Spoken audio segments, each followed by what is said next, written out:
Hey, what's up, everybody? What's going on? Welcome to the Meeting of the Minds podcast. We've been going for a long time, but we are back. Tonight's episode, relationship and advice. Who's entitled to give it? Tonight, I have here with me the Upgrade and Caroline. How y'all doing tonight? God is good. I'm here. Okay.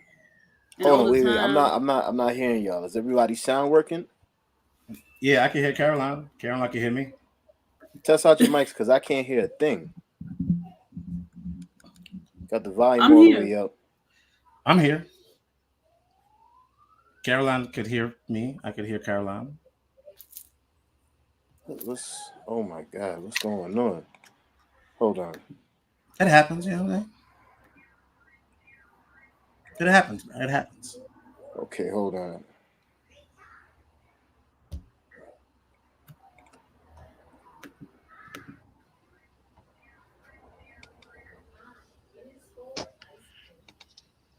Yeah, I have no idea what's going on. This is weird.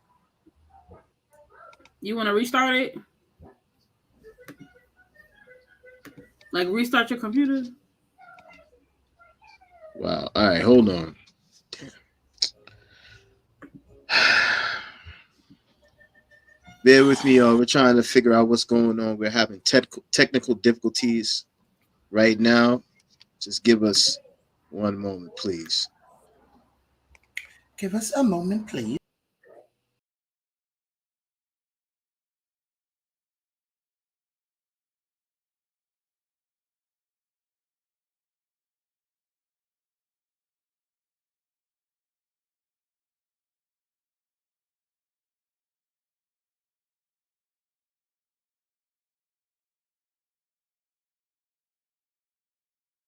Oh, okay.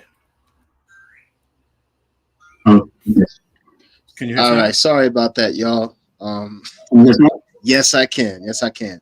All right. So tonight's episode is episode 12. Yes, I can. It's called Relationship Advice. Who's entitled to give it right now? We have Upgrade and Caroline. We've been going for a minute, guys, but how y'all doing? How's everybody doing tonight? Not too bad. Everything's all right. God is good all the time. All the time? God is good. That's right. Hey! Oh, my God.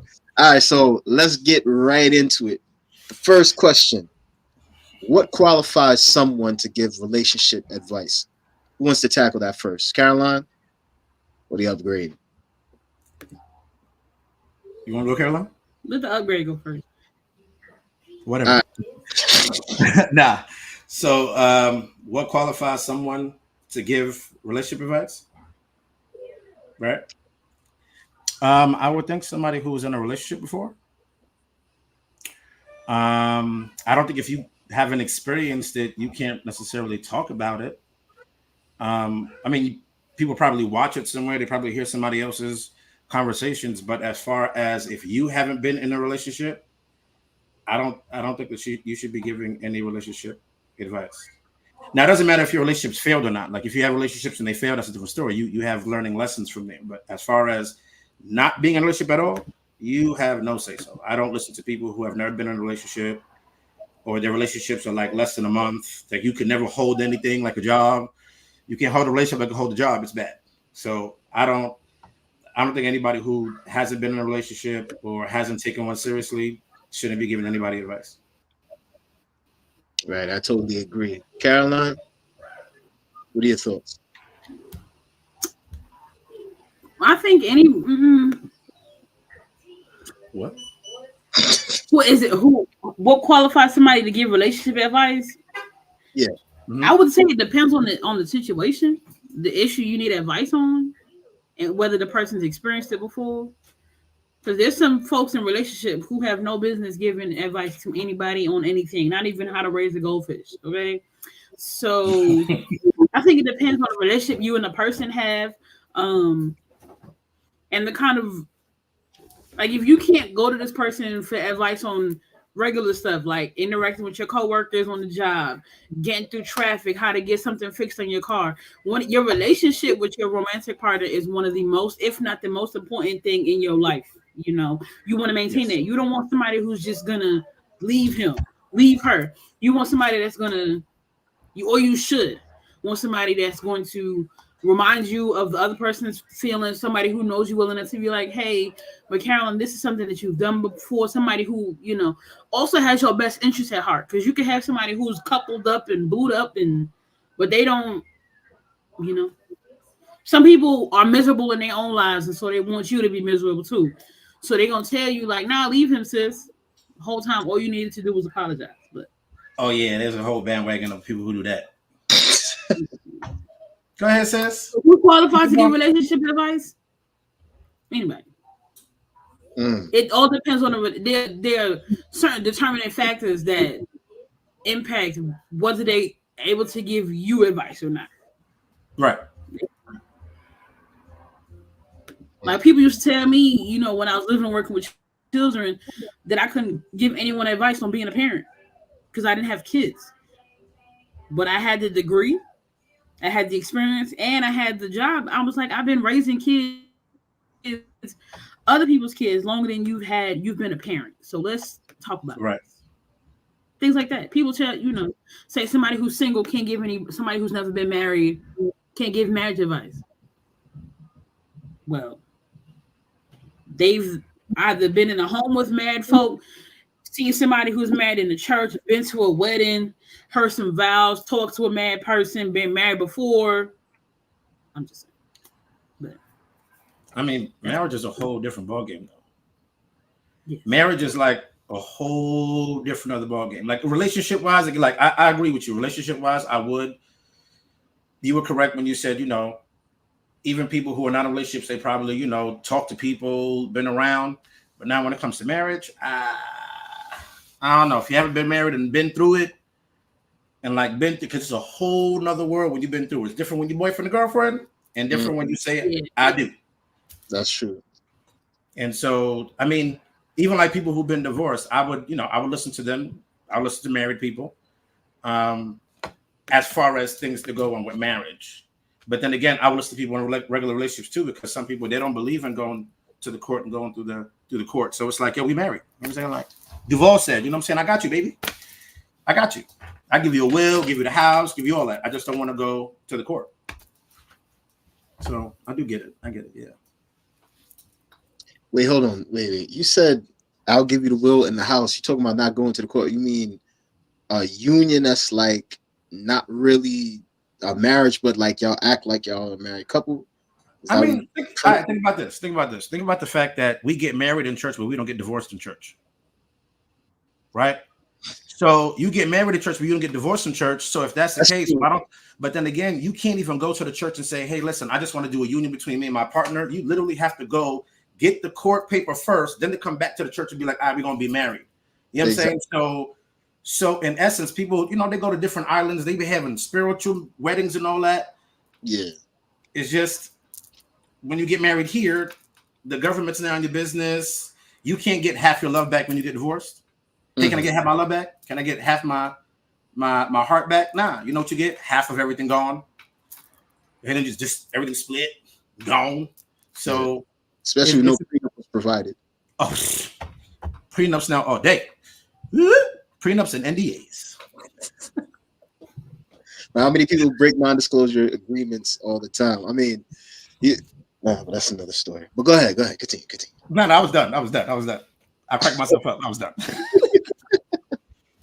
Now, I'm going to be honest with you. And, you know, this question is good because you guys know over the last few years, I've been doing a little bit of advice, and some people hit me like, yo, what you know? I'm like, you observe certain things, you know what I mean? And you just like, this is my thought on it.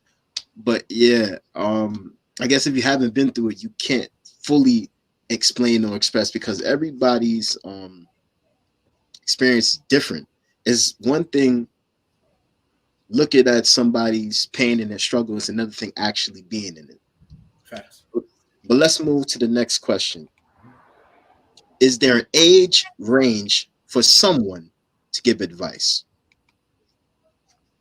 And the reason why I'm asking this question is some people believe that with age comes wisdom, right? So some people believe that you got to be gray-haired before you can give advice.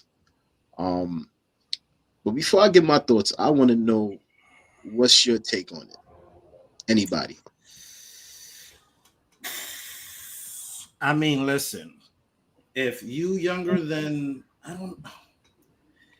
It's a good question because it really got me thinking, like, who would I take advice from? Because, you know, a 21-year-old right now could be married from the time that they were 17 and 18, you know what I'm saying? Like, and they could be having a joyous relationship. I actually saw a girl, I think she was like 19, she was married. She was having a conversation with a bunch of women, and she was, the women were like, oh, I'm going to go bark at my husband if he does something wrong. And the young girl was like, why would you sit there and fight with him? Because then if that's the case, he won't be truthful with you. He'll just keep on hiding it. So instead, I want to talk to him, and I want to have a conversation. So it's more on the wisdom of the person and what they're saying. I mean, as long as you're not 15 or something. I mean, again, 17 and you married, you might know some stuff. You grown now. You grown. So I can't sit there and say, but I don't know 15-year-olds getting married. You know what I'm saying? So like, I just say at 18, there are some, you know, some wise people at 18. But then again, you know, there's some older folks who are, you know, dumb too. So, you know. Very true. Caroline, I see you're brimming. You got something that's brewing right there. Something brewing. Yeah. What you got brewing in the head of yours? Somebody asked me how did I to be a wife, and what would I recommend to someone who's married? That's because I'm married. So you would assume that I prepared to be married. But I just think about when I was 20, got married at 21. There was I would have approached it different if I was getting married now. So 11 years ago, it was like, I like you, you like me. Let's do a thing. Oh, he survived his stuff. He survived the odds. Okay. No joke. No joke. Now you out here driving. So what I said to her is, I said several things that I wish I would have done that I know now to recommend to other people. So would I necessarily take advice from a 22-year-old on relationships? Probably not. I'm looking at somebody who's older than me. They don't even have to be married, 50 years. They could be married. They could be their second marriage. And I still, because, okay, I'm fun. Only advice I'm looking for to somebody who's 20 is why you wearing your bonnet outside. Or what does this mean? Or who's this rapper? Okay. If I've been married 11 years, what can you provide for me? Wow, 11 years. Wow, time. Really my junior bride or flower girl in my wedding. I mean, she was at your wedding, you know what I'm saying? So she saw you get married. She probably got some advice for you walking down the aisle. I don't know. I don't know. I'm just saying, my little god sister, she was my junior bride. She was 11 when I got married. She's 20. Well, she's about to be 22, but it depends. It also depends on the relationship. It may not be coming to you and for real. Like, you could be like, depending on their personality, how do you think I can handle this different? Or what would you recommend based off? But me going like lifelong, because nowadays you just got to know the person well, because they could be, and the woman and men will still turn around and tell you whatever, There's dudes out here still trying to live like they're young. Sir, if you move wrong, you'll live in 3 weeks. So, like, you can't be outside no more for real, Carlin. I'm just saying, Listen, Why you put him on the spot like that? Listen, I'm outside, but I'm not outside because as I've gotten older, like for instance, like you just said, Caroline, the 41-year-old me is way different than the 30-year-old me, and way different than the 21-year-old me, which is my son right now. So my son at 21, we were having a conversation the other day, and he had to make a mature decision between him and his girlfriend. And at the end, I was proud of him. Like, yo, you've really grown and learned a lot. You learn from my mistakes, you learn from all the things that I didn't do, and then I hope that then you grow then to surpass what I've done. So like he's watched his mom, he's watched other people. So now it's come to a point where he's like, you know what, Dad? Like I understand what you were saying from before, yeah, but I couldn't do it I think my 21 and my 31-year-old self has a way different view of marriage and relationships than I do at 41. Also because of the things that I've been through. Like I'm outside and put myself through situations because I want to relate to people. I want to know how women work. So now when I talk, it's like, oh yeah, I met like 5 females like this. You could really work for that. This is not an anomaly. You know what I'm saying? So, but I get it though. I get it. I see what you're saying. Trini? Yeah, we want to hear your thoughts, brother. All right, first and foremost, Can he see right now? what was the question one more time?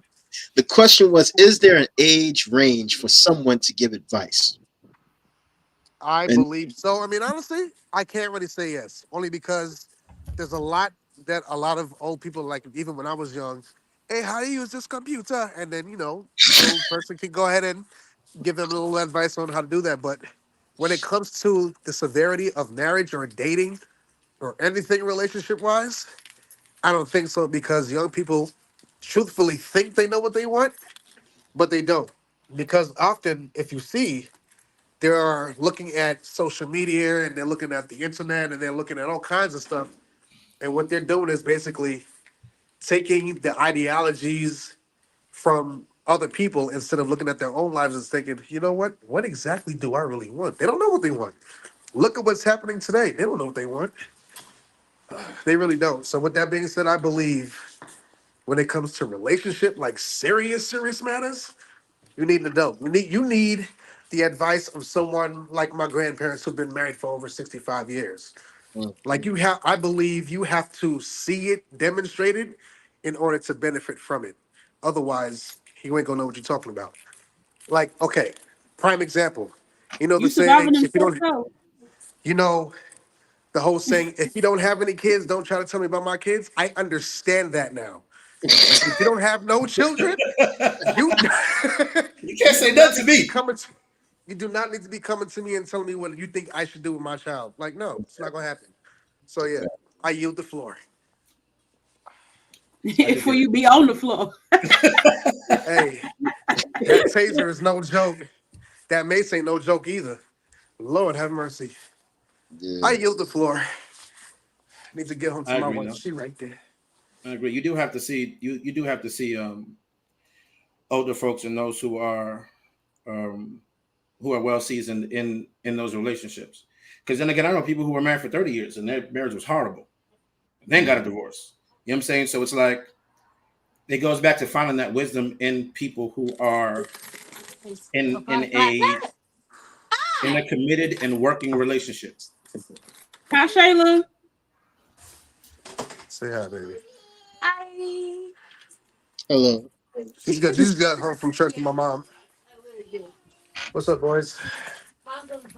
Mom's on You the know phone? what? You speaking on age though, guys. Let's talk about getting relationship advice. I don't think this was another question from somebody of the opposite sex. I think that was like the alternate question. I think was it of the opposite sex? Okay, so if me as a man, it would be kind of. I'll tell you what. When it comes to older generation, especially when the older ladies are concerned, they can nurture you while still trying to guide you the right way, as opposed to a man. He'll tell you like this needs to be done, that needs to be done. Hey, she don't want you to forget about it, kind of thing. You need both sides, honestly. Just like you need to see both parents in the household, and you need to see it demonstrated that way. You know how to treat a woman, and a woman knows how to treat a man. You get to see that.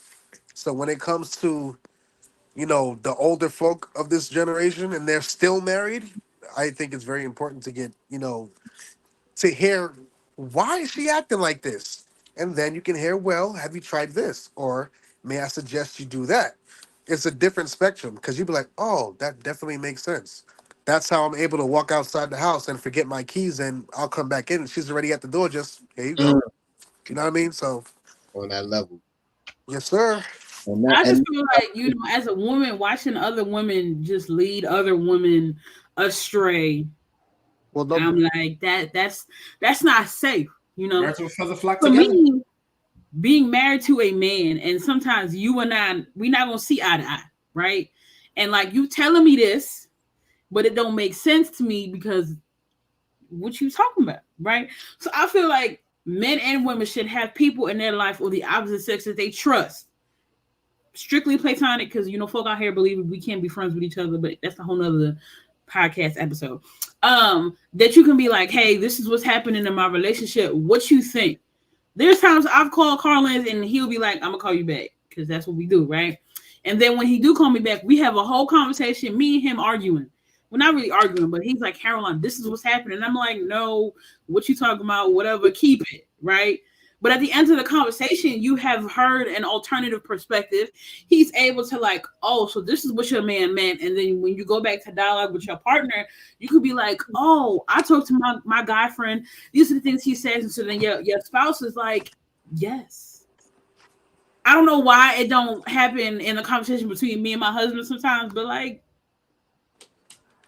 sometimes you have to hear from somebody else. Sometimes you need that outside perspective to be like, Caroline, you tripping, or Caroline, this is how you could have said it, or you could have phrased it different. This is what you meant, right? Okay, go back and say this. That's what I meant, because you could be the same age as somebody. These women out here telling folks to just yo. Okay, that's you know something. I want to bring in something real quickly, right? Caroline, you want to know about him getting tased?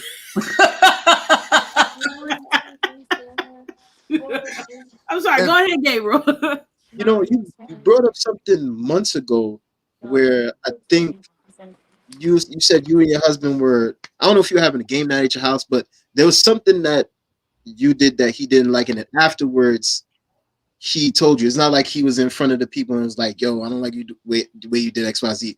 He waited until a certain time to talk to you about it, right?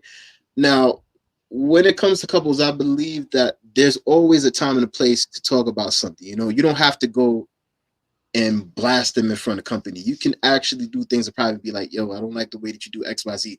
And the thing is that after you listen to what he said, you understood and you was like, okay, all right, so I won't do that again. You know, so it's all about communication. There's also a time and a place to do things. Sometimes some men and women don't know how to connect. Now, if you're having a disagreement with your husband and you're not seeing things his way, sometimes you might need the perspective of a male friend to help you see, and then you'll be like, oh, okay, all right, so that's what he meant. That's what he was going for. The same way how a guy could be arguing with his girlfriend and he might need the perspective of his female friend to show him like, yo, this is what she was trying to convey to you and you took it the wrong way, you know? Yep. But yeah, I mean, it's pretty self-explanatory, but that's exactly what it has to be. Communication has to open up, right? We always say, yo, men and women can't be friends with each other, especially when you're already in a relationship and you have a partner.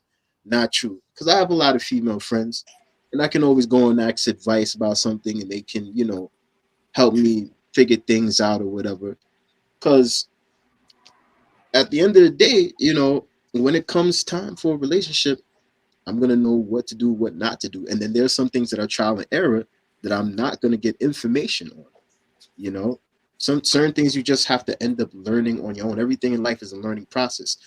But as far as it goes with the age range, you know, you need to be at least a little bit seasoned. You have 11 years under your belt with marriage. So, you know, you more or less have seen certain things and you know how to grow and how to talk. Now, when you get to 30 years, it's going to be like, all right, you finally going to be ready to tell the whole gamut. You're probably going to write a book, you know, and stuff. But yeah, like age comes wisdom, but you got to be of a certain age. And one last thing I'm gonna say. All of these podcasts, I'm sick and tired of hearing about the 403s, the passport bros, the passports. I'm tired of hearing that. I'm tired of the conversations where if a man sends you $30 for lunch, it's not enough. What person needs $30 to eat lunch? Like, lunch shouldn't cost that much. That's all I'm gonna say about that. Let's move. Let's move. I still need it though. Hold on. All right, go ahead, bro. You got something to say? Yeah, I was gonna say, you know that whole saying that you can't have any kind of best friends outside of your marriage in terms of men or women. I think it's literally up to the individual to, number one, know your friends. Right. Two, it does not hurt to introduce said friend to your wife or your husband. Why? Yeah. Because it'll keep them reassured, like, okay, you're cool, you respect me enough to, okay, nice to meet you, and whatever else, and then we can be cordial. But if you're trying to hide said friend or, oh, what's wrong with her, this and the third, when you become defensive, it's kind of suspect. Right. Very suspect. That's all I got to say. Well, you also got to be careful because I had the mistake of bringing my ex inside the church. When I brought her inside the church, I was church hopping. So, when we decided to get married, I'm like, yo, I was like, yo, I dealt with her one time and I dealt with her. And then I was introduced her to two of my friends, like, these are my sisters. She thought me and this girl been sleeping together. I was like, yo, what is wrong with you? Like, this is not, I even introduced you to her. Nah, but you hiding something, I'm like, you know what? There's something wrong with you. And I don't get it because I'm actually bringing the person to you. You can check my phone. You can see the conversation between the person. And it got to the point where I'm just like, you know what? I learned from that one. And it was like two relationships like that. And I learned you have to know the person who you're dealing with first to then know if you're able then to have friends outside the relationship, because some people want you for themselves. So you can't have no friend. You talk to nobody. I was in that relationship. Then you got some people who be like, do what you please. And it's on you as an individual to be like, you know what? Let me be responsible enough that this person trusts me that now I'm not going to go do X, Y, and Z if we establish this relationship between us two. So it's like, it depends on who you with, on whether or not you go and introduce certain people. Because then I've also been introduced like brother. Hey, this is my brother. But mind you, we was fucking. So I'm not your brother. I don't do that no more. I'm grown. Nobody who I dealt with, I'm not your brother. I'm not your cousin. I'm not nothing. Because your kid gonna get older and be like, oh, you was messing with uncle. You was hitting Uncle Carlos. No, I don't know. That is messy. So what I've learned. That's crazy. When I deal with a female, who is that? Oh, that's my friend. That's my friend. Because I've been there, like I've literally watched females sit there and say, that's my brother. And on that little devil side, I'm sitting there laughing. Like, I'm just sitting like, yeah, bro, you don't even know. You don't even know who I am. You giving me dabs. You trying to buy me food. You want to take me out to eat. You don't even know. It was crazy like that. Like, hey, because mind you, think about it. I'm now being introduced. So now it's like, oh, this is your best friend. So now I want to get to know him to get to know you. I'm not telling you nothing about her. What's wrong with you, Carlos? Why would I? I'm number two. I see everything that you don't see. I don't trust her, and I don't trust you. So no, it goes both ways. That's why, at 41, I'm now at a mature age to be like, you know what? I understand who to bring around, who not. It's hard to even go into relationships now because of so much things that people want from you and want you to do and want you to be outside of just being yourself first. And then from there, I could go that route, but I see where it goes. It's crazy in this world. I get it. But as I said, I'll be careful. It depends on who you with. Right. To then introduce your friends or to sit there and say, hey, this is my friend. Because I don't know if Caroline's husband was sitting there like, oh, who's she talking to? Oh, Carlin's. Because we would talk. But then again, where am I? I'm all the way in Atlanta. she was in Chicago. Where am I coming out here? So it'd be different if I was like down the block or something, or like in the same city. Maybe I'd be like, hey, you know what? Let's not talk that much, because then he might think that we might see each other different from we all the way out here. And but that's what I thought at one point, because then again, we were talking about, the whole relationships and you having friends outside. I don't know. I know how I would act, but I don't know how other men would act. Carlin, if you lived in my city, come over for game night, okay? Oh, when I come, I'm coming. You come visit, come hang out with the kids. You know what? When this like, please don't have me lying on this podcast here. It probably Trini came to New York for some reason. I was in New York. I think it was either my niece got blessed or we was in New York. Whatever. We was all at Mount Sinai, and we was about to leave. And I looked at my husband, and I was just like, "This is Ryan." Oh yeah! Wow. Ryan, this is Casey, husband of mine, and you was with somebody. I don't know who you. That was wow. That was okay. The most terrible ex I've ever had. Okay, we just don't go ahead. Okay, but I ain't me. You know, now that's respect. That's respect. I had a mohawk then. That's respect though. But I mean, I met Casey as well. When I met Casey, it was like, "Hey, this is Carlin, this is Casey," and I was like, "Hey." I think I met him through video though. Like you put him on, and he was like, "Yeah, hey, we were probably on." In something. fact, what we were at Mount Sinai for was for I think it was some kind of tribute for Joey after he died, the old gentleman of Mount Sinai, and that's when I met everybody. And I brought, I was wearing the same shirt. See, that's the respect though. That's of course. And then also, you know your husband, your husband knows you. Y'all both are within yourselves and then within each other. But there's a lot of relationships, a lot of people now, they don't even know themselves. So they're self-conscious of anybody who even comes around their mate. Everybody who they think they're talking to, oh, you cheating.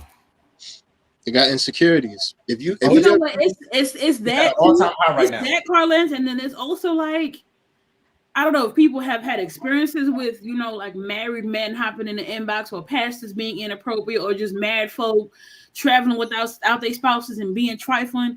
Like my husband will go to Florida or wherever and invite somebody to a game night. Church youth department going bowling. Hey, you want to come? Why you inviting me? Ain't you married? Where's your wife? Bro, the whole church finna take up like 5 lanes. You want to come or no? Right. Simple. Or like I heard you were looking for more friends within this profession. Let's connect because I understand what you're going through. You know what? After second thought, I don't think it's appropriate. Okay. At this point, I don't know what you want. Like nobody should be held responsible for other people's inability to maintain boundaries. But that's I'm just saying. Like for me, I don't know what other married folks do, but I know if I'm texting somebody who's coupled, has children, married, I'm not texting you at 1, 2 o'clock in the morning. Number one, I'm asleep because I have children. Number two, if I'm texting somebody, it's their anniversary, I'm putting both of y'all in the group chat. Happy anniversary to both of y'all. Exactly. Does your baby need to put both of y'all in the group chat? Now, I don't need to do that because I don't have any boundary issues, but I feel like it comforts people. Like when I'm texting Trini, I'm like, how's the family? Exactly, and that's what she appreciates about you a lot. Right. I got the birthday to the kids written down in the book. I may not remember to say happy birthday, but I got it written down. Gabriel, your number in my phone, and I got your birthday. Carlin's too. Wow. The upgrade. I'm calling y'all real government. I'm sorry. Somebody might be looking for y'all, but like I'm intentional about that. When the upgrade texts me back, I'm like, how the kids? How's life where you live at? Oh, or like if somebody says, "Oh, Caroline, can you ask your husband about such and such?" No problem. Casey, somebody got a question for you. What should we tell them? Because for us, it's hard as a married couple. Oh, game night, we love it. When we were living in Huntsville, Alabama, when I was at Oakwood, oh, come over. We don't. The Lord bless the money because why we had people over so much was feeding them with whose money, I don't know. But we're that family. And even if we got children, not even if we have them, come over, hold this baby. I'm finna make some nachos and some brownies, but not everybody on that type of time, Yeah. So I don't know. People weird, y'all. And you talking about relationships. And Gabriel, you said you tired of them podcasts. My husband coming in the house and hearing me watching them podcasts like Caroline. I don't know why you doing this to yourself. I'm like, what you mean? He's like, why are you watching this stuff? You know it's gonna make you upset. Number one, I need to know what's out there. Exactly. Right. I need to be informed. Not that it's not gonna impact my relationship. Exactly. Like life goes on around here. But like when my single friends ask me questions, or when somebody's like, Caroline, join this conversation or join this podcast, and I'm like, no to everything. Nah, me, I'm I about need to know what's out there. You said $30 for lunch. Somebody sent me $20 the other day because I prayed for them. God bless you. Yo, those prayers in the morning. I went and bought so like clutch. $5 food. Maybe 10, because my restaurant out here be giving me them big drinks. Hold on, let me enough, but that's thank you for the weekly prayers, because definitely it's something that you have no idea what you do in oh my God when you do that, boy. Because my life, baby girl, we'll get into an argument about something stupid, and then I'll just wake up to this and I'll just be like, "Oh God, thank you so much." Like, yo, my night could have been crap. Wake up to Caroline sex. Because understand, you know the saying, "It takes a village." Notice there's no village no more because nobody can talk to nobody. They take it as an insult. There is no village. There's no more big mamas on the porch telling you, "Hey, come in." There's none of that no more. Exactly. So what you do, I really appreciate the fact that you demonstrate what it truly means to be not just a first lady, but a woman who is married to a man of God. Because you got God, then you got the Godhead, and then you're covered. So it lets me know that you're in the right place at the right time. And God has truly blessed you. For real. Yo. Like, don't take that with a grain of salt. Like, for real. Like, somebody let Ray in. You know what? I'm gonna say my piece. I'm gonna go back to let Gabe ask the next question. Like, what's up, man? In 2021, I think it was around maybe May, June. I had called Trini and his wife, and we were having a whole dialogue about life and catching up. And I had mentioned to Trini and his wife that my husband and I wanted to have children, but we were having difficulty doing so. And Trini was just like, Caroline, the children will come, and his wife in the background co-signing, yes, it's gonna happen. But Trini was just like, you need to heal first. We got that phone call, and I was just like, what are you talking about? Heal from what? I don't know what happened, but 2 months later, my baby was on the way. I'm just saying, when you got folk in your life that speak over you, listen, brother Benjamin, I appreciate you. Okay, because you gotta understand, like, now that I know God for who He is, you know, for real. That? Now that I Ray, know why God you laughing? Why you did that? You stupid. It's just now that I know God for like truly who He is, just because He did greater things for people way back then. It doesn't mean He's the same today, tomorrow, last week, the week before that. You really just have to approach the throne, and you can't get up off your knees and just start doubting right away. You have to leave it where it's at and just be like, you know what? I'm gonna leave it. I'm gonna leave it. That's it. God is real. He's so real. And now you got 3 beautiful children. You kidding me? That's fire. Oh, no. 2. I thought she had 2. I thought it was 3. You're speaking the next one into existence, into existence. Okay. Nickname Trinity. The world is moving now. Start a tribe, bro. Start a tribe. You got enough tribes. Okay, Ray, what's the next question? Hold on. Before I say that, yo, Ray, you look refreshed, my brother. You look like you just got the best sleep of your life, man. Nah, man. My daughter is chilling in the back, so yeah. Have a child? I didn't even know that. Yeah. Nice. All the times you talked about children, I never said nothing about no child. Even Caroline. I'll don't worry. This will be an offline conversation. Let's go to the third question. Where does good relationship advice come from? All right. I'm sorry, I wasn't stuck. I wasn't frozen. I was just stuck on that. Okay. To answer the question, I think good relationship advice comes from people who are connected, not just connected with the world, but more so connected with Christ. I've noticed that like a lot of people, when they give relationship advice, it's very basic and bland. So I hear people give advice like they'll say, "Oh, yeah, as a man, you could have 50 million women." Now, if you have 50 million women, right, it comes with 50 million and one problems, Right. right? Right. King So, Solomon. Exactly. That's an example. King David was another one, right? Only with the best, yeah. But to me, if you're not connected, right? If you don't have experience, relationship experience, meaning that you haven't at least failed or been in a position where you weren't at your best at times, then I don't think that I want to listen to you. And the reason why is because if someone's telling the person, "Oh, you should leave that person," but I got kids with this person, why would I just walk away like that? You should leave this person, but we've established something. As long as there's no abuse, because that's a whole different beast. But if we have something that's established, right, and you're telling me to walk away so easily, that's not a person who I want to take advice from at all, because you're not used to going through trials and tribulations with somebody, right? Whether it be a friendship or whatever, you're not used to that. You're just used to just walking away and just doing your own thing. You'll never grow from that. You'll never have those battle scars of, me and my wife or husband or whatever, girlfriend, we went through something and we overcame it. Now we can share our story with somebody else. It's a testimony when you think about it, right?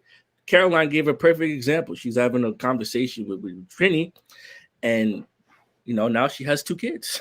That's an example of that. Like, you went through something, you've gone through the fire, you've been tested, and now you're a diamond. That was beautiful. What if like the example where you're in the relationship? What if the person you want to stay, you want to work it out, but the person now leaves, so they leave? Is the person now who wanted to stay, are they the person? Are they able to still give good advice even though they've been through the battle scars, or it's just like, nah, forget them too? No, they're a Yes. part of it. That's a part of the battle scars. I mean, they again, you've been tried, right? Like, you've gone through something. As long as you've gone through something, then yes, you can give good. It has to be good advice though, not the city girl advice that people be talking about, and not the city boy advice. But it has to be good, sound advice that makes sense. That can be like, you know what, okay, and also there has to be a level of accountability and responsibility. Because a lot of the times when people give advice, it's always like, "Oh, the other person's responsible." No, what did you do that was wrong?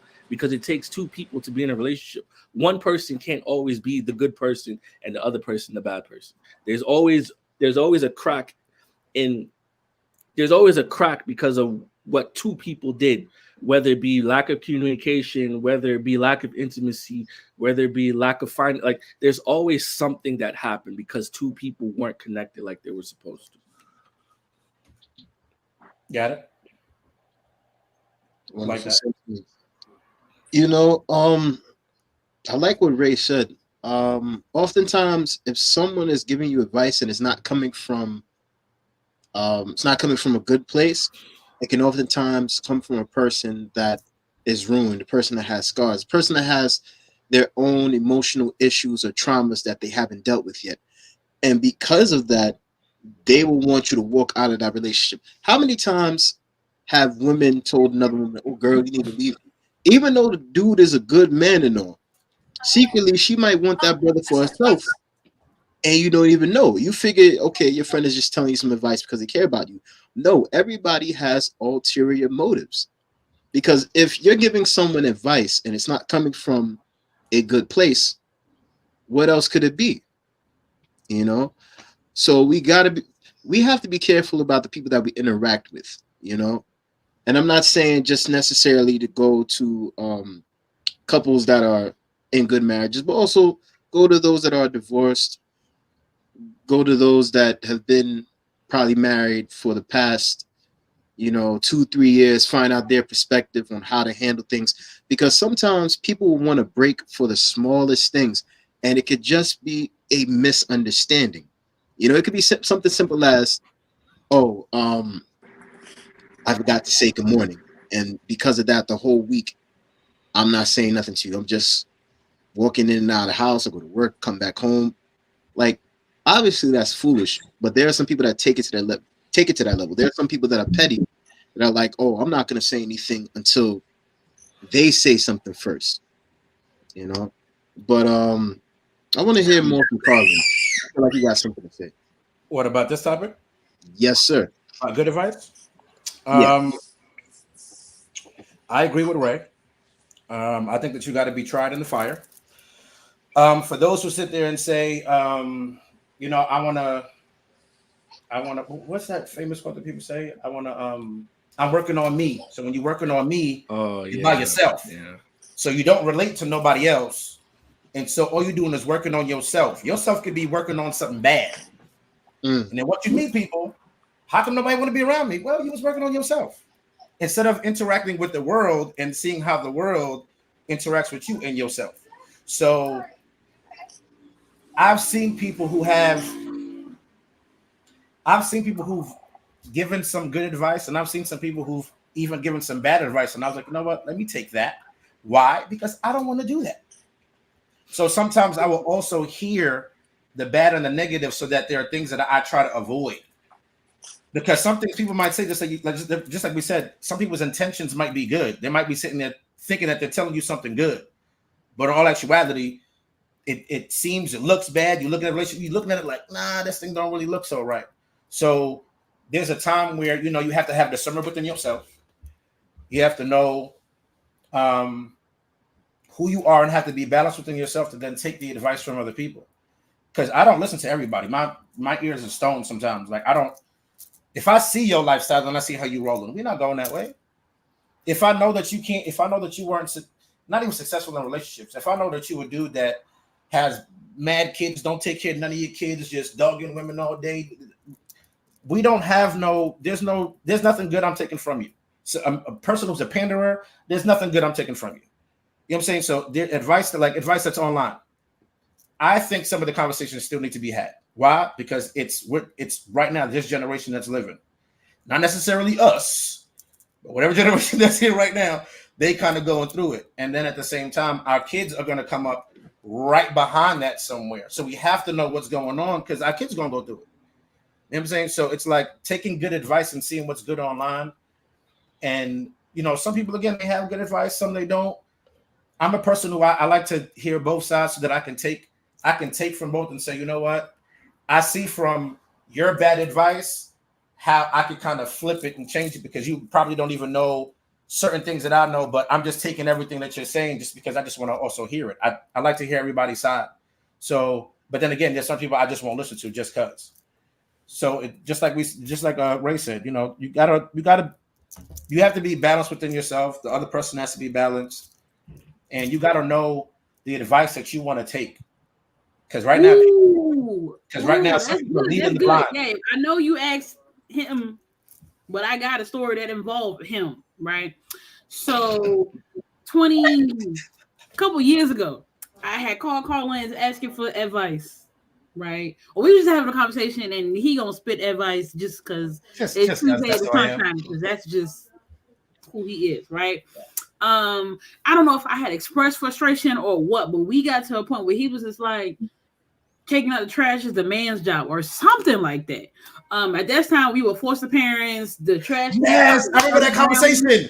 And then what I did was, and I was like, yeah, I take the trash out, no problem. And he was like, Caroline, just stop. And I was like, but it's no problem for me to take the trash from the trash can to the dumpster. Like, it ain't no. And for a while, for a little bit, probably like 2 trash days, I like listened to Carl Lance, but then I saw the impact it had on my household. Right? If my husband is running around being a foster parent, running after the kids, cooking, doing this, that, whatever, I have no problem taking the trash out. Because me taking the trash out helps my house run. In the morning, now we in our own house. We stopped doing the living and working with children life. Now we raising our own children. He takes the kids to daycare in the morning. Me turning to him and, okay, if it's heavy stuff, if the trash can is like, I can't move it, hey, boo, can you take this to the curb? He'll do it with no problem. But if it's like, I can move it, I'm gonna put it on the curb. And because I'm home working, I'll bring it back inside. So when you pull up with the kids because he's picking them up, that's something you don't have to worry about. Right? Yep. Now it may work in your house when your partner then boot up or whatever you be doing when you do what it do. You gonna take the trash out because that's you, right? But at my house, you know, it helped. Another thing was like he looked at me funny because we had a diaper changing table in the baby room and it was broken. I brought the changing table. It's wood. I brought it from upstairs and put it in the garage. And when he came home, he was like, "Where's the changing table?" And I was like, "It's in the garage." And he was like, "Woman, you crazy?" A little bit, but like that's the true definition of what a helpmeet is. Right. Because mind you, because I remember that conversation because she was frustrated. I was like, "Why are you so mad about this garbage?" She was like, "It's just you sitting there." Then I gave another advice, which was take the bag out, wrap it, and just put it by the door. And then watch as he's leaving the door, he's just gonna grab it and just go. And then mind you, he grabs it and he goes. And then what you do is now your job, because remember, it's like the keys. The bin is empty. So then you as a woman just come, put a new bag in, 2-second thing, and that's it. Now both of y'all accomplished one goal, which was garbage. That might seem so small, but in some relationships it's huge. I've seen people really fight over not taking out the garbage or the garbage not piles up too much.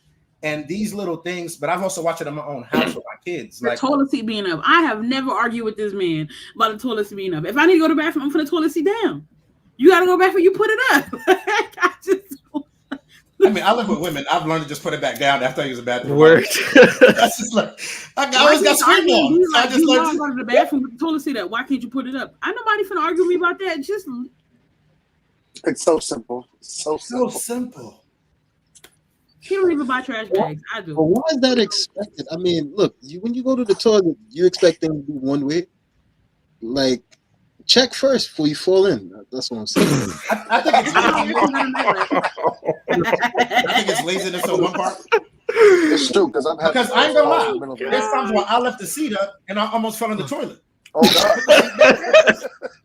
Because I be rushing, like I be rushing the bathroom, like, and the next thing you know, I be sitting like, damn it, I forgot. So now I just put the seat down. When people come up, put the seat down. Oh God! I got my daughters, put the seat down. But I had a kid who came over and he was like 9 years old. I went to the bathroom and he peed all over the toilet. Oh, I was pissed. Mind you, he just lives with his mama and I think like the grandfather, but I don't know what's wrong with the grandfather. So I was like, "Yo, what's the toilet?" Like, you don't know how to put the toilet seat up?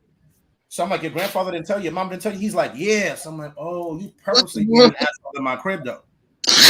Being an asshole in my crib though, and I just like that. 10 years old, you're purposely being an asshole in my crib right now. Like there's no reason why the seat should be wet, and I'm trying to use the bathroom, trying to take a whole shit, and I can't take shit. Then on top of that, then what happened was his mother came in, right? Because I'm subleasing, so his mother came in. So when his mother came in, she came from the gym, straight from the gym, used the bathroom. Mind you, I done wiped this seat off with that yellow awesome spray 3 times. I was going in. She came in, I got to use the bathroom. I'm like, shit. So now, guess what? Booty juice all on the seat. Now I know where you get it from because you didn't even change it. So I was like, oh my God. Then everything made sense to me. And I was like, oh, but mind you, you got to think about it. When she got up, I'm outside trying to use the bathroom. So it's not like she's going to sit there and be like, all right, she's in her head thinking, all right, let me just go and kind of get up so he can go use the bathroom. But what she didn't realize was I just told her, I just finished cleaning the toilet. Like, I need to go. So she's ran in. I need to go. All right, fine. Runs right back out. I'm standing at the door. I look at it. I literally turn around. She didn't wash her hands? Huh?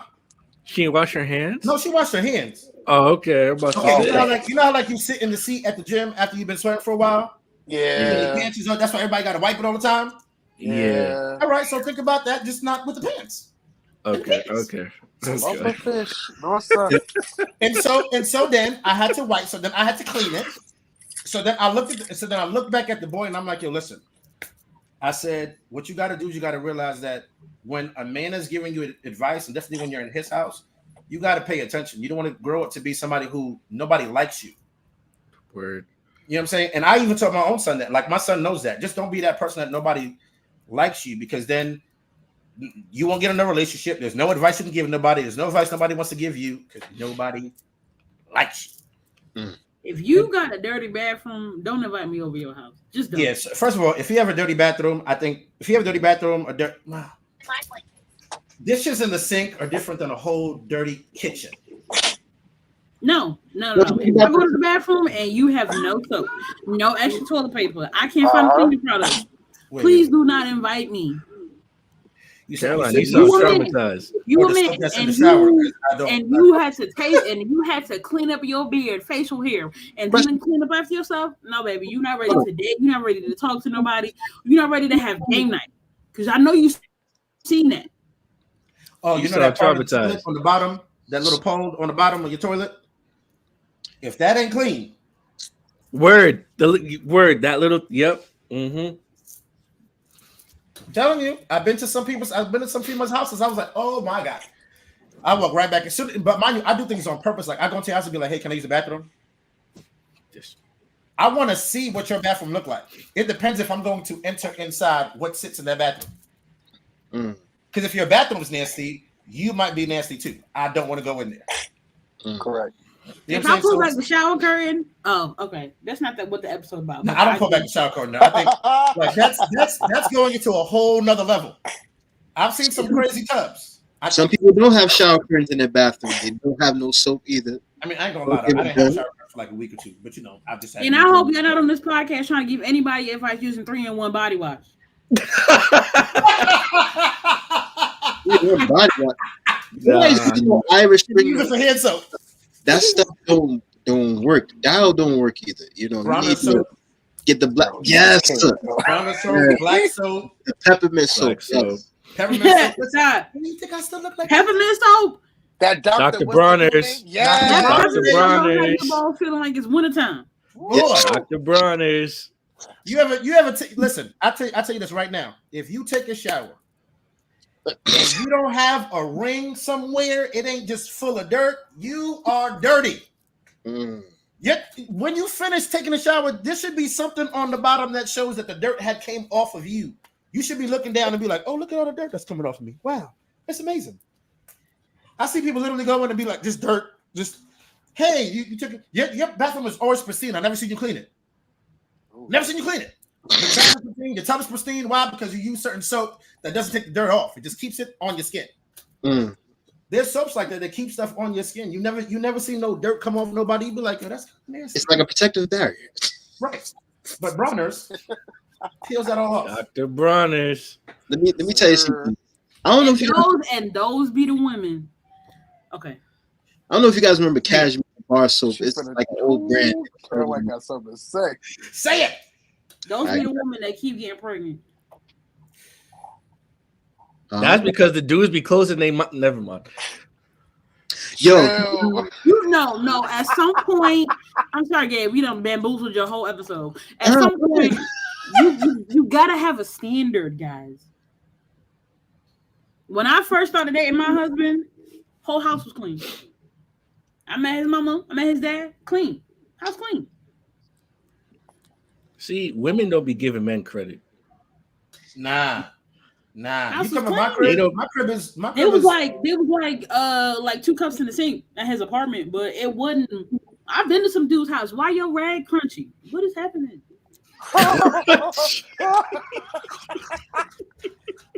It's crazy. I don't even get to use my rags more than 5 times because she replaces them every trip.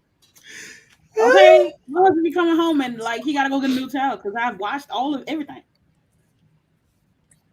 Use all the wipes, the flushable wipes, dude wipes. Traveling. I got toilet seat covers and everything, but that's because like I'm a Pathfinder. Word. Like, I ain't want to wear that uniform again, but like it's in my heart. No, and you're kind and true. And you talk and Carlos, you talking about you've been to some houses. Listen, these women on the internet arguing about Cheesecake Factory is not an appropriate place for a first date. Are the nasty, same women. Nasty. Don't ask her cousin. Don't ask to meet her mama.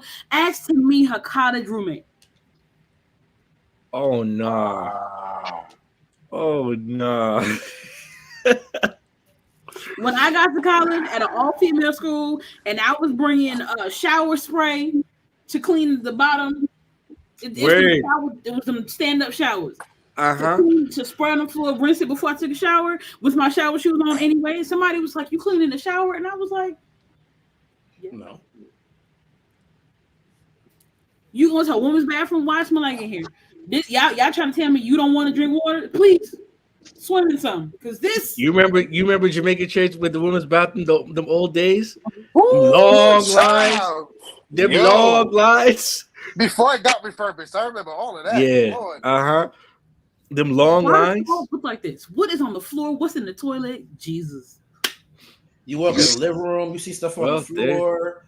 I mean, there's blood. But it's worse. It's worse when it's you worse. come to my house right now, Collins. There are toys everywhere. Okay, watch your step, right? But don't nothing stink.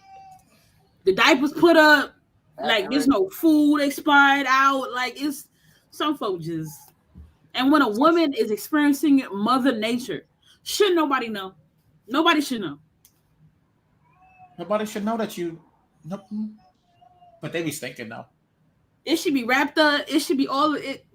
It should be wrapped up and then thrown in a plastic bag. But no, they just throw it open in the bathroom. Just what are you doing? Why are you putting it in my bathroom? Huh? Now I gotta smell you. This guy Carlos is traumatized. He is. Yes. Don't let him get I'm traumatized. Bro has been through some stuff. I've been through some stuff where I literally was like, you know, some people just say, "Don't judge me." I know some people who I literally won't judge them. I've been there with you. Like that's different. But you walk in and you just like, and you have kids. Yes. And your kids are gonna follow this? No, Collins, when I tell y'all to tell y'all male friends to ask these girls' college roommates when I was in college, okay? My suite mates. Because at Oakwood, when I went to my first school, I had my own room because my roommate moved to be with her friends. When I got to Oakwood, they put me in a dorm room that was a suite. So it was 3 in a room. So 6 of us sharing one bathroom. Okay. Wow. Why it look like it? There's hair everywhere. My story. That would piss me off. Okay. Stressed me out. You know what, Caroline? I heard a story from someone else who lived on another floor. One of their suite mates put a dirty pad on the wall. Yo, bro, it's time to go. It's time to go. Caroline, listen. Same story. Nope. I'm in college. I'm dealing with one shorty. Poor Gabriel. I didn't know that shorty knew the other shorty. Right?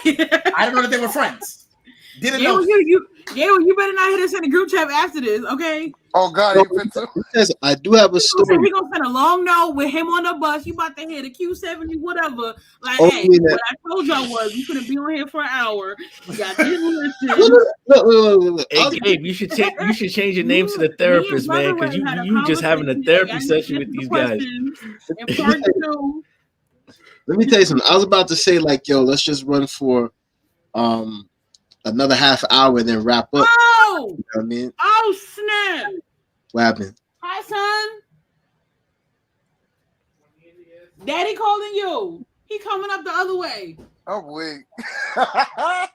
Been through it. Love it. Listen to the whole story. When I was in college, I was dealing with one shorty, and you want to say hi? I don't remember if I knew that they knew the other shorty. Hi, Papa. Hey. Hi. Don't press the buttons, but say hi. You smell like cologne. Say hi. Hi. That's Trini right there. Adorable. That's Brother Ray. That's Carlin's right there. And that's Gabriel. Say hi. Yeah, he looks tired. Therapist Gabe. That's his new nickname. Just like his mama. I don't know them folk. I ain't say hi. Say bye now. Say bye-bye. Bye. Bye. Go back to daddy. Go that way. Yeah, so come to find out that one of the shorties, she found out that I was messing with another one. So what she did to get the girl mad was she went into the bathroom. She had a period. She left the bathroom. She put the period pad underneath the sink. Underneath the sink. So now, mind you, at the time, I didn't live on campus legally. So I was living on campus illegally. See what I'm saying? I was jumping from room to room to room. So in that sense, I was sleep like I was in the wing one day. I went to the bathroom. I'm like, yo, why do y'all whole suite just smell nasty? So everybody's trying to look for it. They go to the bathroom. They find out what it is. When they find out what it is, they find out who did it. It was about to be a whole fight. But then from there, I didn't mess with her because I'm like, yo, you nasty. If you're gonna do that, I don't know what else you're gonna do. Like that's nasty. You just don't put like you purposely put it under the sink, like you stuffed it under the sink. People have to go find it. It's nasty stuff. And I was in college. I mean, listen, I've known some girls in college, and that's the reason why we never got together. I knew what you was doing back in college. I was doing too. I ain't gonna lie. It was a fight on site. I was all. It's a I good think we thing. cut off Gabe. What was your story, Gabe? All right, so one day, right, and this is like probably 3-4 years ago. I'm at work. Q77 and Q27. And all of a sudden, I go to the store and I see this thing. It looks like it's an Infinite 8, right? And then I realize it's always with red. I'm like, yo, why would a woman come into the men's bathroom? I'm like, yo, this is disgusting. I'm just like, no shame. So the women's bathroom is right next to the men's bathroom. You snuck in and you just like, oh, I'm just dropping here on the floor. Never seen anything like it. They haven't got to sneak in no more. They can just assume their gender. But that's another story for another time. They can just say I'm a man. But let's talk about that real quick. Ladies and gentlemen, for those of you that are watching, men cannot get pregnant. All right. Period. It's a woman that is now taking testosterone. So it's a fish and a lesbian. So, we're gonna get off that. But Collins, go ahead, continue. Matter of fact, no, I think you were done, right? Yeah, I was done. All right, so we're gonna go to Trini. Then we got to go to the next question. We got to go to question. Matter of fact, we're gonna skip question 4, go straight to 5. But go ahead, Trini. Ask the question one more time. All right, where does good relationship advice come from? Oh, where does it come from? Yeah. Honestly, I'm going to land back off of Ray, because if you're not connected to Christ at all, you will never know how to communicate with somebody in love on how to get over whatever trial and tribulation that they're going through on a relationship at all. Somebody that's been married for over 20, even 30 years, they have a blueprint. That way they can just hand it down to you, like, listen, instead of yelling and talking to her, talk with her and just go over stuff and just be cool. Instead of, oh gosh, you're always leaving the audience on top of the counter, or whatever the case may be, whatever it is. The Trini come out. So it's really, and again, communication is everything. If we're not about to skip past you talking about some, oh, your dad's good. We go down the road. You want to go down the road? But Tensi call. We're gonna go on the line. All right, go ahead. You gotta sharpen up on that, no cap. But anyway. Okay, see, look. All right, go ahead. She's in Chicago. Leave her alone. Okay. Oh, fair enough. You in a windy city. She's from the Rack. She in Chirac. Chirac City. Stay away from the east side. Stay away from O Block. That's all I gotta say. We don't go to 63rd at all. We sure mayor's done. We from sure Stony to Rainbow. We don't. That's go an there. offline story, but go ahead. If the person is connected to Christ, they have the answers and the tools that they can give you. That way, they won't lead you astray. Because oftentimes, when people get advice nowadays, it's based off of their experiences and how they feel, and it gets that person nowhere. Now that person's in a state of confusion, and instead of working it out with said partner, they decide to leave and walk away from possibly the biggest blessing that got put there. But because you taking advice from somebody who, girl, whatever, it's leave him or leave her, whatever the case may be. If that person's connected to Christ, like really rooted into Christ, they'd be like, all right, check it out. So before we even get into all that, what did you do? How did you communicate what you said to her? Was it combative? Was it chill? Did you even take the time to hear what she said? And, not saying that all, oh, it's so validated, but it's like, did you take the time to listen to what she had to say before you just responded to key points to just argue back?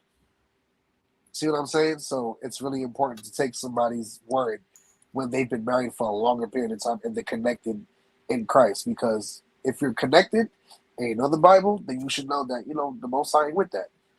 He's not with that. You're going to stick it out because before he comes, we all got to go through some really, like America's about to experience something it's never experienced before.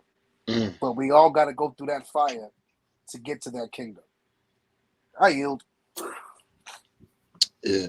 All right. So you know what? I'm looking at questions 5 through 9. Pretty much, we answered everything through it. Like, basically, I'll just run through the questions. Are we willing to accept advice that's given? What relationship advice have you gotten? Can men and women give advice to the opposite gender? What does good relationship advice sound like versus bad relationship advice? So we just gonna jump to 10 because we literally ran through everything like within the last half hour. So the last question is this: can religious books, in fact, I'll put it up. Can religious books and spiritual texts be considered as relationship advice? The whole Bible is about relationship and marriage advice. Everything from the 10 Commandments and the other rules that aren't really discussed in church anymore, it all relates to us. You have a qualm with your wife, or she got a qualm with you. So at that present moment, she's considered your enemy. But what does the Bible say? Love thy enemy. See what I'm saying? Like, everything applies if you choose to apply it. If you don't choose to apply it, believe me, it ain't gonna work. It just ain't gonna work. Everything is connected and applied to our lives. Everything. From you name it. Listen, understand something? I've been tased, I've been flashbanged, and I've been maced, and my face still burns. So I'm still trying to find the words to say without my eyes burning out their sockets. I can't even take a shower for the next hour. But with that being said, I yield. All right. I hear exactly what you're saying. Now I want to. All right, Carlins, I see that you got something on your mind. No, I was gonna agree.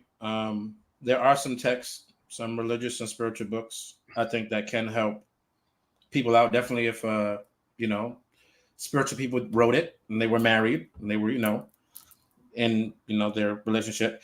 I was gonna say that's what it was. Let's just say, because we live in this huge big world. No, forget about it. I was gonna say, let's say somebody from another religion, but then their religion probably in their religious books probably have something about marriage as well. So no, forget it. I do agree though. There are some books. I know one book that saved. I don't know if it was even a so-called a spiritual book, but there's definitely a relation. It was a book about relationships, and it did talk about. It didn't have God in it though, because you had to have a conversation with God. It's called Finding Love After Heartbreak. It's by Stephen LeBossier, and I read it while I was going through my divorce. What's his name? Stephen LeBossier. Listen, I'm sorry, Stephen, for messing up your name. My bad. Jesse Smouye. I just marketed your book for free, so my bad that I messed up your name. But in the book, what it does is you have to fix the relationship between yourself and with other people. So in the book, it advises you to write a letter to anybody who hurt you.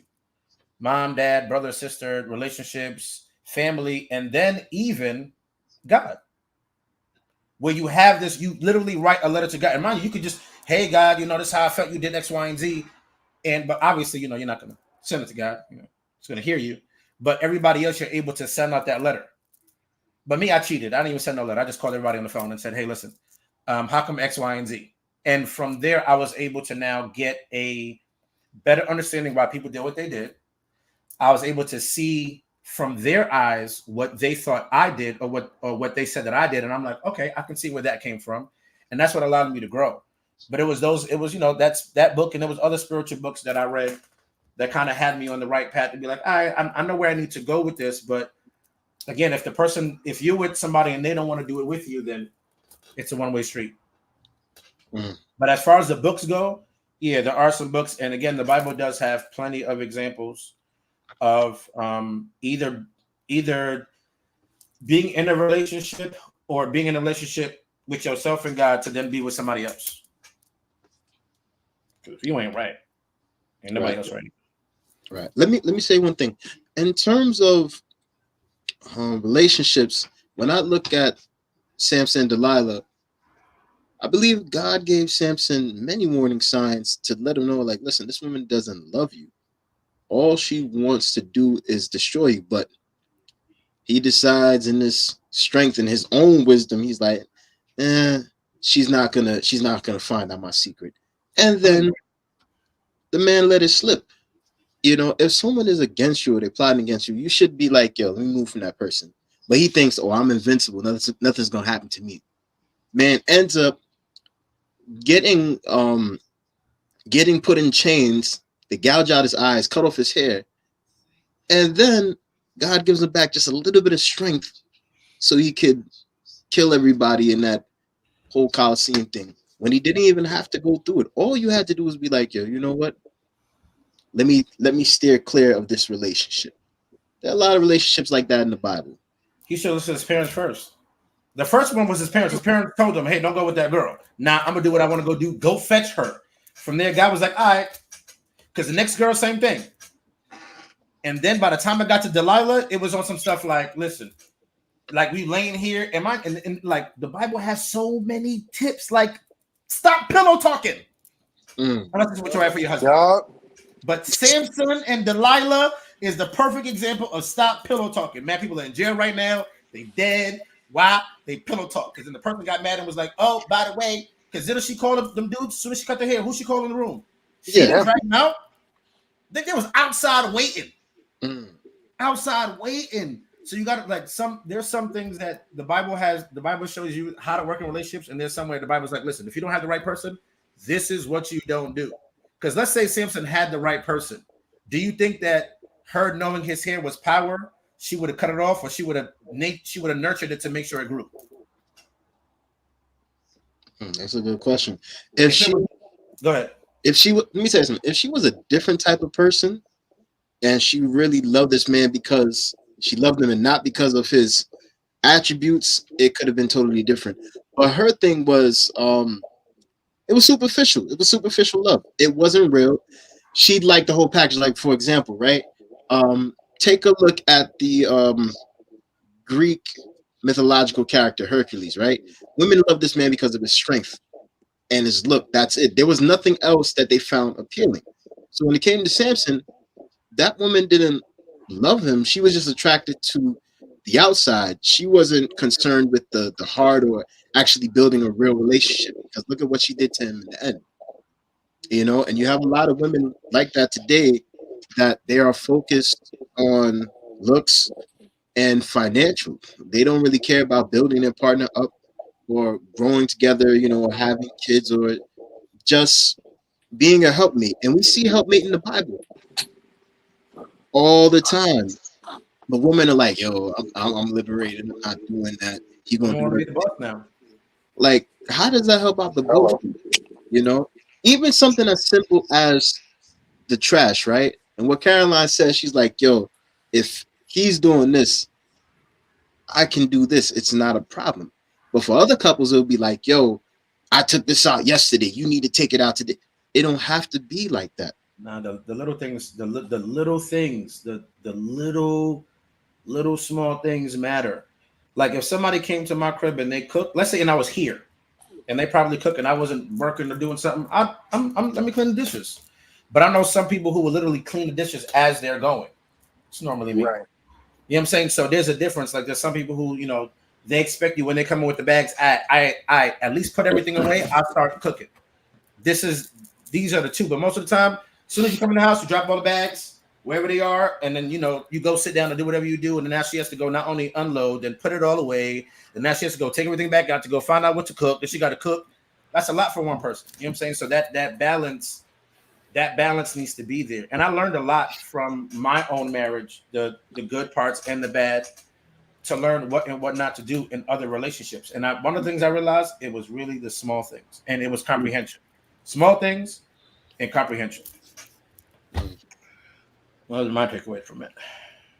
So it was a lot. Divorce is a lot. It hurts. Yeah, and it costs a lot too. I mean, I don't know way more than you know. More than you know how bad it costs. Let me tell you, since this is my venting session as well. Yeah, it hurt so bad. It hurt so bad when I gotta drop my daughters back at the house, and I'm watching somebody else be in the house that me and her bought. Wow. Jeez. Wow. Like I gotta pull up. So when I pull up, I'm dropping the girls off, and I'm seeing just somebody, hey, like things like that. It'd be like, oh my God. But then at the same time, say it again. I can't fathom that. You see, that's why I posted earlier. Like I was smoking 2 blacks, walking from the gas station back to the house, smoking 2 blacks in 1 pack before I got to the house. That's how stressed out I was. It was crazy. And then it became to the point where I had to start balancing and loving myself and realizing there were parts of me that didn't do right, but it was the other person as well. So only thing I had to do was fix me and fix the things that I had learned from listening to other women. Because one thing I learned, I was really nice. I was a really nice guy back then. Now, I'm kind, I'm loving, I'm sweet, I'm caring, I'm an asshole, and I'm a jerk. You're hard on thoughts. Does 7. Okay? Does 7. I'm kind, I'm loving, I'm caring, I'm sweet. I'm an asshole, I'm a jerk. Why? Because you need all of those. Women actually love assholes and jerks. I'm just not a malicious one. We do things in season. We laugh and we joke about things, but not on some like, you really trying to go at somebody. So I've learned through those things, like we never had jokes. Like now I have people laughing at me all day. And I'm not even trying to be funny. But I had to learn these things from my past relationship. And I had to learn, like, you know what? These are things that I've learned. And then also like talking to Caroline, talking to other people who are married. Like my family, we don't have, the longest relationship I think was like maybe 20, 30 something years. And then my aunt had passed away. So that was like the last relationship that was like, that lasted where we could have a conversation and talk. But even through that, I've learned and garnished a lot from looking at other people's relationships, just doing that. But yeah, that was it. My bad. Yeah. All right, so we have 2 more responses. I want to hear from Caroline and then Ray, and then we're gonna wrap up. Oh God. What's the question again? I'm trying to make sure my baby don't run down here. What you say? All right. Can religious books and spiritual texts be considered as relationship advice?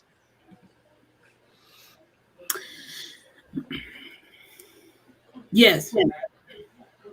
But you want to make sure that you understand the context in which said advice was given, and how we use it to give advice. The Bible, for one, has been weaponized through the years to keep people in abusive relationships. And I think when you weaponize the word of God in that context, you can do more harm than good. When you have text, love your wife as Christ loved the church, and we got the Proverbs 31 woman, and lead to cleave, and love is patient, love is kind.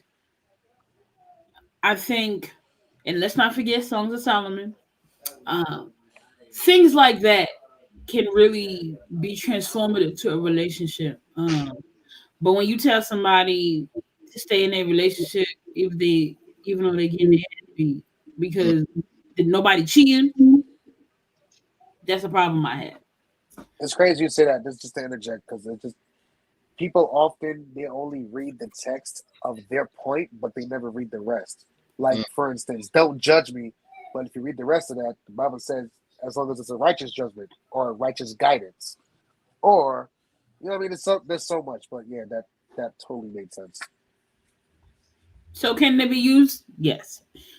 Can they be used out of context by people who don't know what they're talking about? Yes.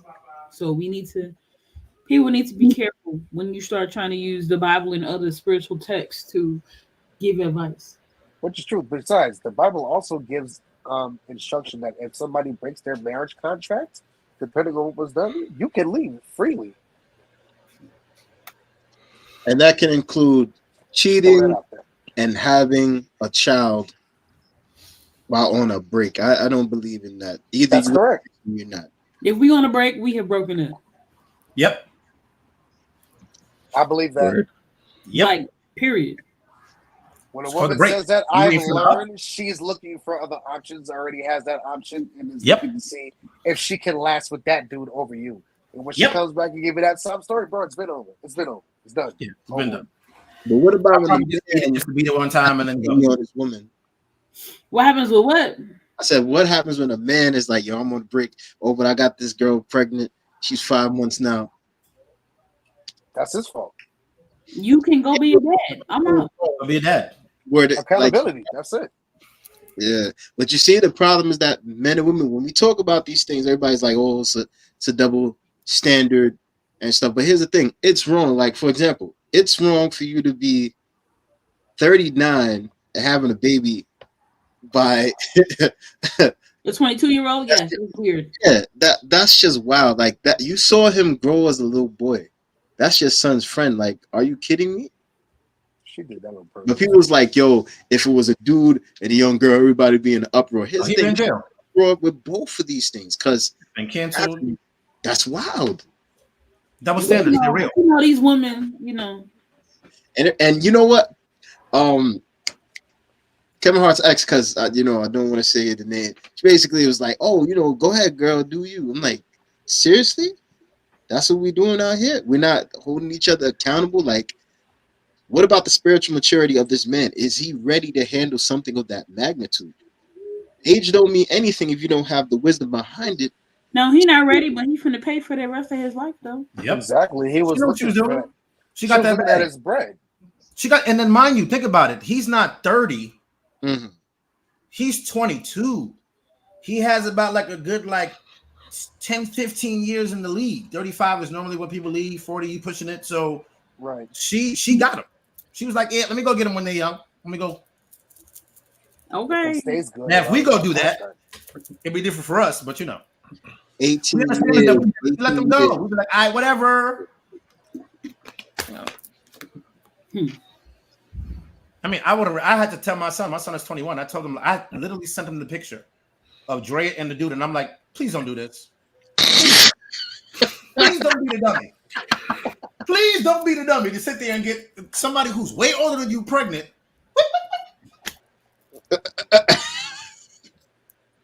That's what happens when you want some cougar poons. By the time the child's 20, you think you 40, you can't even do nothing with the kid no more. She can't go out with him, but you out with your son partying. Cougar poons.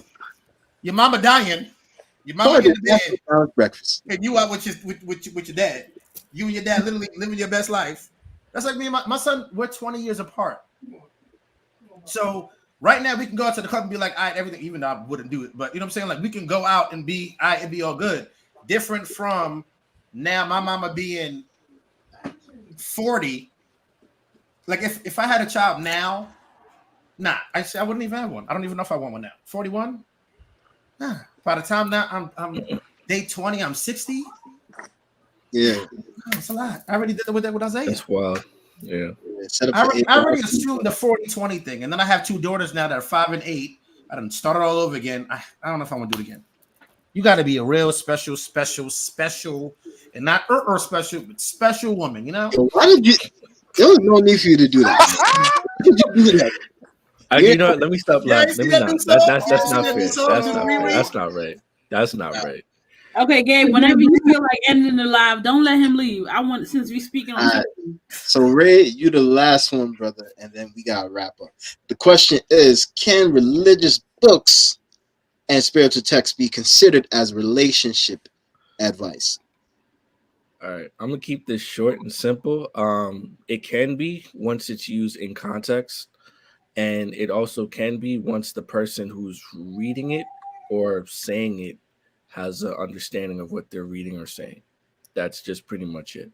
Like if you misuse it or if you try to use it to justify what you're wrongdoing, then there's no point in using it at all. Exactly. It's like the church manual, but that's a different discussion. Church manual. I still want to purchase one just to see, you know what I mean? But hey, man, you know, let me tell you something. When there's trouble in church, people be complaining, but it's like, yo, the book is there. You can get it. If you don't read it, you don't know what's going on. That's an issue. Like, for example, remember back in the day, people used to be like, yo, if a woman got pregnant or she got kicked out and stuff like that, you can't do that anymore. That person can sit down for a year and can no longer serve on, you know, certain departments and stuff like that, but you can't kick them out. You know, reading is knowledge. So just like with what Ray said, when it comes to the Bible, you have to apply it in the right context. Because some people will use the Bible in the wrong way and be like, oh, well, this means this. Like, for example, there's a chapter in the Bible that talks about gods. But when it talks about gods, it's not talking about, I think it's Psalm 82, if I'm correct. When it's talking about gods, it's not talking about gods as in God and stuff like that. It's talking about judges on the earth. But if you don't read that, you wouldn't know. The problem is that other brothers and sisters will look at that verse and be like, oh, this means that we are gods. No, you have to examine. You got to do your own exegesis on the verses. People don't like doing that. They just see something and run with it. Just like how nowadays you see a video online, you look at the thumbnail, be like, oh, XYZ exposes all. When it's nothing but a small snippet that has nothing to do with the title in question. But people like they like stuff to be sensationalized. I forgot what the name is. You know what I mean? But yeah, yeah, that's all that I have to say. Man, this has been definitely a good discussion. I want to thank everybody for joining us. You know, we've been gone since late last year. It's great to be back. You know, next month we're gonna hit you with another episode. Thank you guys for joining the Meeting of the Minds podcast. You can watch this on Twitter and YouTube. Tonight, something happened with the Facebook link. I don't know what exactly happened. I'll have to contact StreamYard to figure out what's up with that. But I will put it on Facebook later. We are Meeting of the Minds, and we are out. Everybody have a good night. Gone.